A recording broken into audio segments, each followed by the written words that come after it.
True to its name, only Oracle seemed to see this coming. Oracle is having its biggest jump since 1992. What a blowout quarter for the software company. Maybe the stock of the year.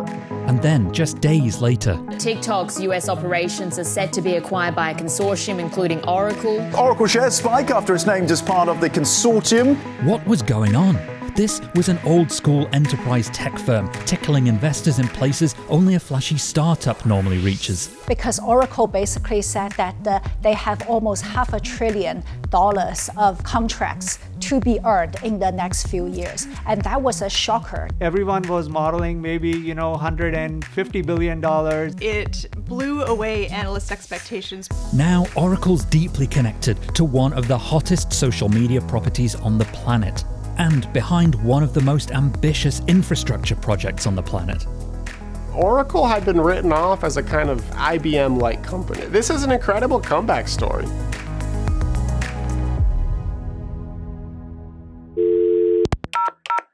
Clearly, we had an amazing start to the year. This is Safra Catz.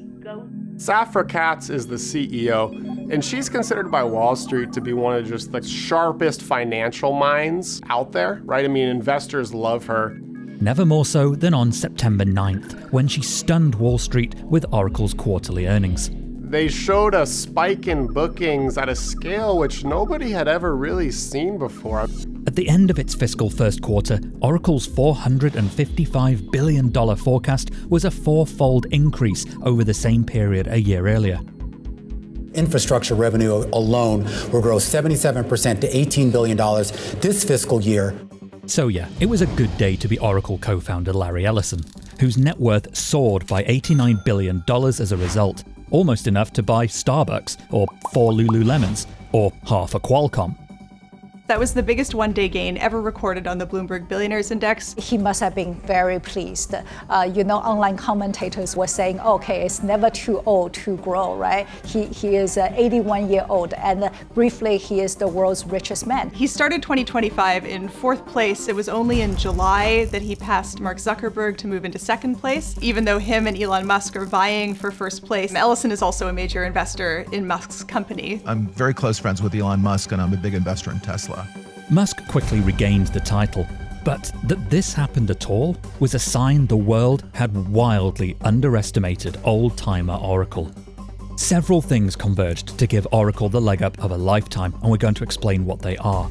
But first, it's worth a quick recap of Oracle's origin story and what it is the company actually makes. Larry Ellison founded Oracle in 1977, just a year after the emergence of Apple and 2 years after Microsoft. In fact, he started working in a government job at the CIA, and that's how he got the idea for Oracle. It was a crowded decade on Silicon Valley's maternity ward, with engineers in bell-bottom jeans delivering startup after startup to the sound of prog rock. Although it's possible Ellison wasn't listening to anything quite as fun.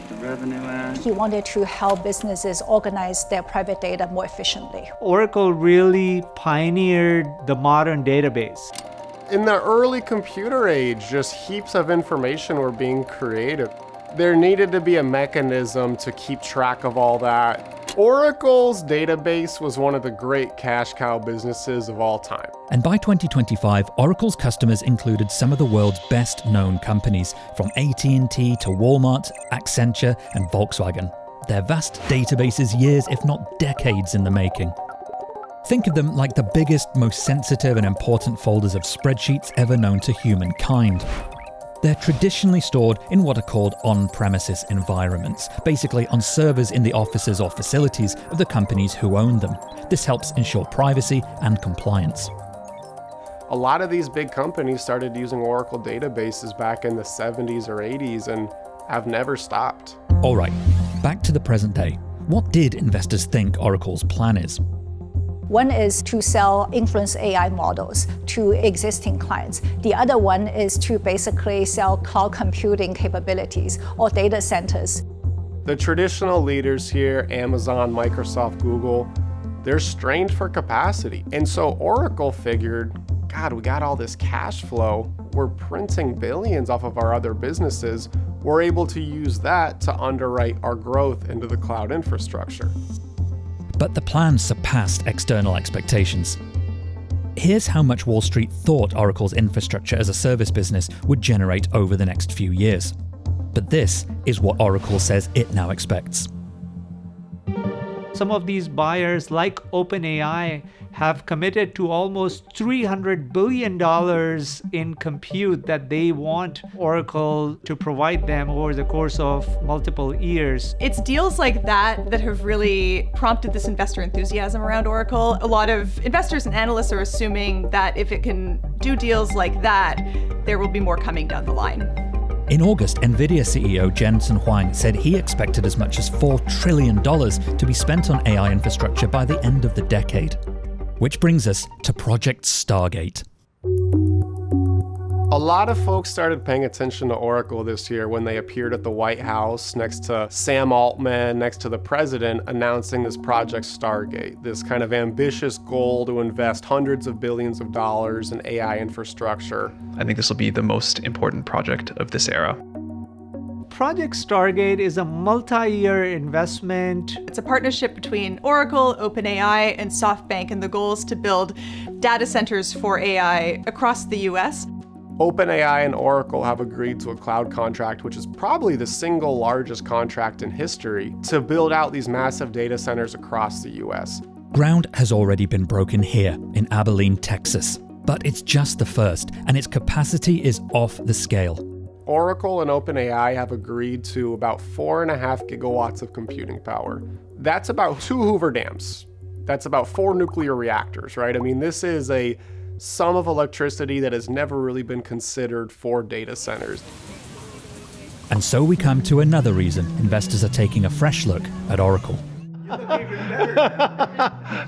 you, Mr. President. He seems to have developed a pretty close relationship with the president. Having that close proximity to the president, it's a big positive. Particularly when it comes to deals and issues of national security. We have to backtrack till 2020 when President Trump was trying to ban TikTok, worrying about it being a national security risk. And TikTok went to Oracle and said, hey, we need to expand our infrastructure. Oracle right now pretty much runs the whole of TikTok US assets, and they've been doing that over the past 2+ years.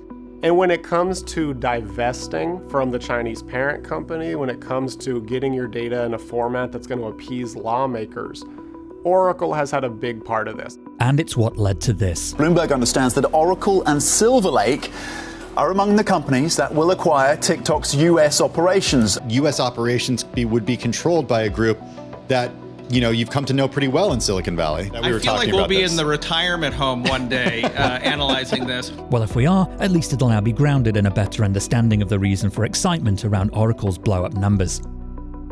But let's be real, investments and commitments of these scales, the risks are huge.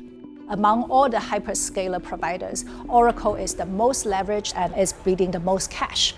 Oracle, one of the world's great cash cow businesses, has gone negative free cash flow on this build out.